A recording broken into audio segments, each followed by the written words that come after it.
Post production ஒன்று இருக்கு இல்லையா? போஸ்ட் ப்ரொடக்ஷன் என்னென்ன சொல்லுவோம்? நமக்கு வந்து படத்த எடுத்து முடிச்ச உடனே அத கட் பண்ணி அதுக்கு சீன் ஆக்குவோம்ல எடிட்டிங். அப்புறம் எடிட் பண்ண விஷயத்த எடுத்து அத டப்பிங் பண்ணுவோம்.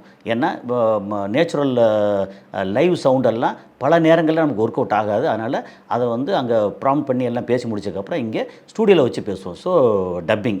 அதுக்கப்புறம் நமக்கு வந்து இந்த காக்கா, குருவி போறது, பைக்கு, காரு போறது இந்த மாரி சவுண்ட்ஸ் எல்லாம் இருக்கு இல்லையா? இந்த சவுண்டு காத்தடிக்கிறது, இந்த மாரி சில சவுண்டெல்லாம் வரும். அது வந்து சவுண்ட் எஃபெக்ட், எஸ்எஃப்எக்ஸ். அது அதில வந்து சேர்க்கணும்.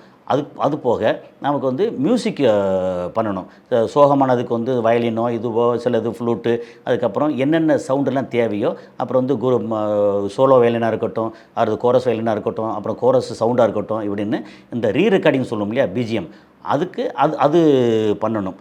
அதெல்லாம் பண்ணி முடிச்சதுக்கு அப்புறம் வந்து ஒரு பக்கம் விஷுவல், இன்னொரு பக்கம் சவுண்டு. இப்போ சவுண்டுக்கு என்ன? Dubbing sound, SFX sound, re-recording sound. இது எல்லாத்தையும் மொத்தமா சேர்த்தோம்னா இந்த ட்ராக்கா இருக்கும். எப்படின்னா, இப்போ ஒரு 20 கேரக்டர் இருக்காங்கன்னா 20 ட்ராக் இருக்கும். அது டப்பிங் ட்ராக்கு.